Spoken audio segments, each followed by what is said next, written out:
मराठी, तुमचा विश्वास आमची ताकद। खामगावच्या मुंबई नागपूर राष्ट्रीय महामार्गाच्या टेंभुर्णा फाट्यावरील सुदर्शन धाब्यावर सुरू असलेल्या गॅस चोरीचा मोठ्या काळ्या बाजाराचा भांडाफोड झालाय। विशेष म्हणजे ही कारवाई स्थानिक पोलीस किंवा स्थानिक प्रशासनाने नाही, तर मुंबईच्या अन्न नागरी पुरवठा विभागाच्या दक्षता पथकाने तब्बल 500 किलोमीटरवरून येऊन केली आहे। या कारवाईमुळे संपूर्ण बुलढाणा जिल्हा प्रशासन आणि पोलीस प्रशासनात एकच खळबळ उडाली आहे। 29 जुलैची रात्र महामार्गावर सुदर्शन धाब्याच्या आडोशाने चालला होता एक भयानक आणि बेकायदेशीर खेळ।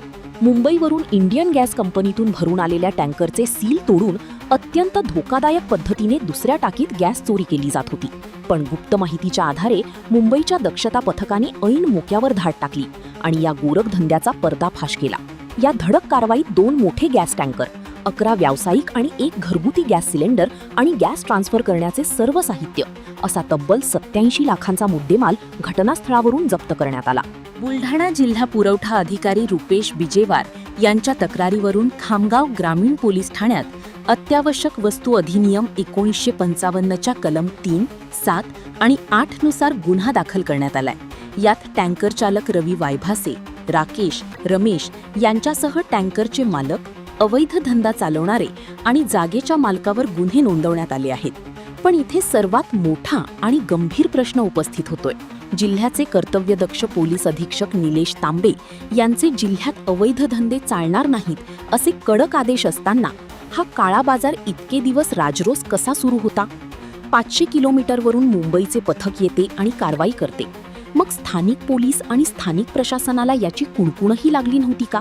की या छुप्या धंद्याला स्थानिक प्रशासन आणि पोलिसांचे छुप्या मार्गाने आशीर्वाद होता?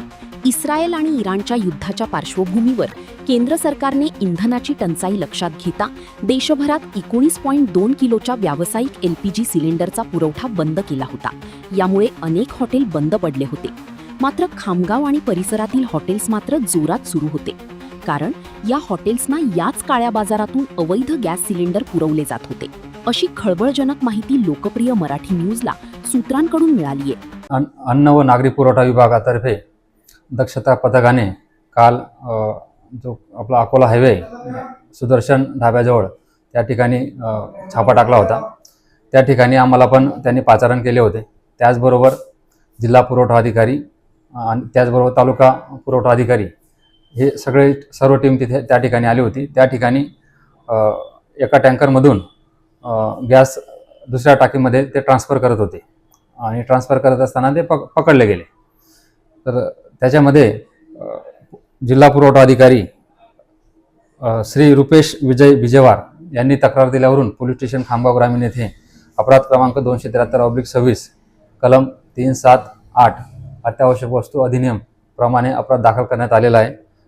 सदर अपराधमध्ये जो एक आरोपी आपण जागेवरच ताब्यात घेतला होता, रवी ज्ञानेश्वर वायभासे, यास आपण सध्या ताब्यात ठेवलेला आहे। या अपराधमध्ये साक्षीदार त्याचबरोबर त्या ठिकाणी ह्या वस्तू कशा आल्या, टँकर कसे आले त्याबद्दल आपण पुढील तपास करीत आहोत।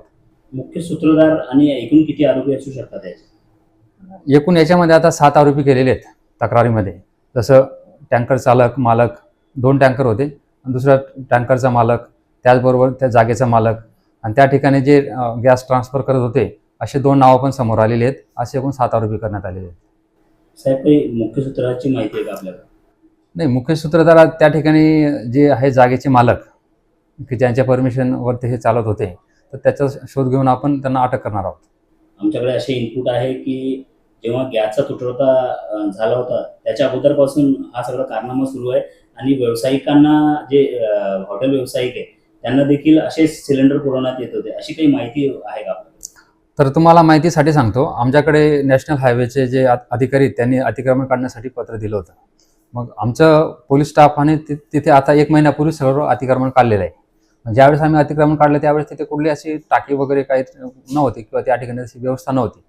तर हे जे प्रकरण आहे हे फार जुनं असेल असं आम्हाला, म्हणजे आमच्या माहितीप्रमाणे नाही। जे गॅसचे टाके आहे साहेब, त्याच्यावरून काही निष्कर्ष निघाले का की कोणत्या एजन्सीचे ते गॅसचे टाके आहेत? कमर्शियल आहेत, 11 कमर्शियल आहेत आणि 1 डोमेस्टिक आहे।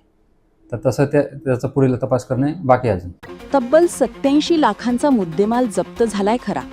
पण आता सर्वात मोठा प्रश्न हाच आहे की या संपूर्ण काळ्या बाजाराचा मुख्य सूत्रधार पोलिसांच्या जाळ्यात कधी अडकणार? पोलीस त्याच्या मुसक्या आवळणार की फक्त थातूर-मातूर कारवाई करून प्रकरण थंड बस्त्यात पडणार? हे पाहावे लागणार आहे. ब्युरो रिपोर्ट, लोकप्रिय मराठी न्यूज, खामगाव, बुलढाणा.